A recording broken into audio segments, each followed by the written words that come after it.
If the Nintendo 64DD had released in 1997 and achieved significant success, here's how the alternative development timeline might look. Early 1995, conceptualization and early development. Nintendo begins considering an add-on for the Nintendo 64 to expand the console's capabilities. Focused on bringing disc-based media to compete with CD-ROMs, the concept of this 64DD, dynamic drive, is born. Initial discussions include storage expansion, online functionality, and creative tools to differentiate from competitors. Late 1995, prototype development. Prototype hardware is tested, with early designs focusing on connectivity with the Nintendo 64 and magnetic disk storage. Development explores the potential for games with enhanced data storage and expansion packs. 1996, key game development. Nintendo partners with major developers to create exclusive titles for the 64DD, aiming to support its unique features like the expansion of saved game data, online functions, and add-on content. Early titles in development include F-Zero X Expansion Kit, Mario Artist, and Mother 3, which would all make use of the disk storage to offer expanded gameplay experiences. Early 1997, hype and marketing. Nintendo begins teasing the 64DD in gaming magazines, generating significant interest and curiosity. The promise of expanded game worlds, online services, and add-ons helps build anticipation among Nintendo 64 owners. Nintendo finalizes the 64DD's design, including compatibility with the Nintendo 64's cartridge slot and connectivity with the N64 modem for future online features. September 1997, Japanese release. The 64DD is launched in Japan in September 1997 alongside F-Zero X Expansion Kit and Mario Artist, Paint Studio. The launch is met with strong interest due to the new game expanding features and unique content available only through the 64DD.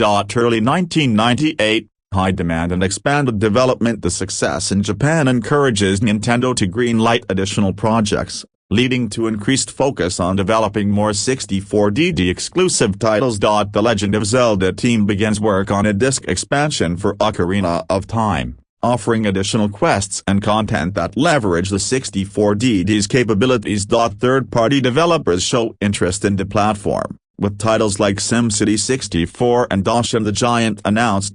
Mid-1998, North American localization and marketing push. Seeing the success in Japan, Nintendo begins preparing for a North American release. Localization efforts start on existing 64DD titles, and marketing materials emphasize the add-on's unique features. Nintendo partners with game developers to ensure a robust line-up for the North American market, including localizations of Mario Artist, SimCity 64, and new add-ons for popular games like Ocarina of Time.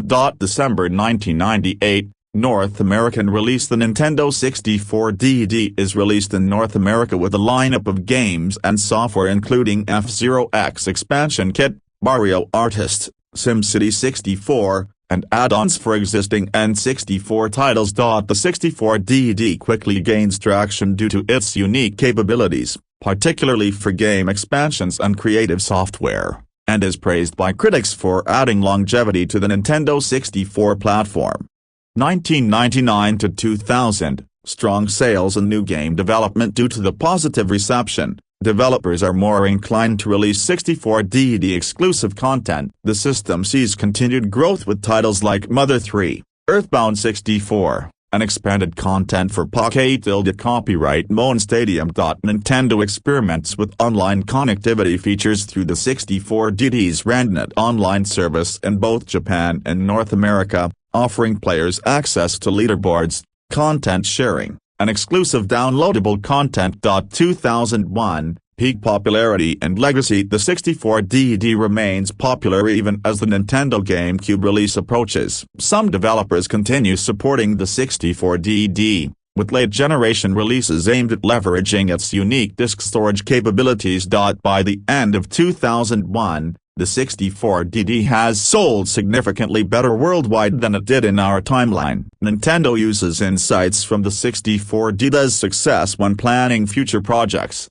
influencing later concepts such as the GameCube's connectivity features and the expanded storage options of the Wii and Wii U. Post-2001, legacy and influenced the success of the 64DD in both Japan and North America leads Nintendo to consider add-ons and unique hardware features in future consoles, focusing on modularity and creative possibilities. The legacy of the 64DD's online features and expandable games influences Nintendo's approach to digital distribution, with lessons applied in the Nintendo DS and Wii eras.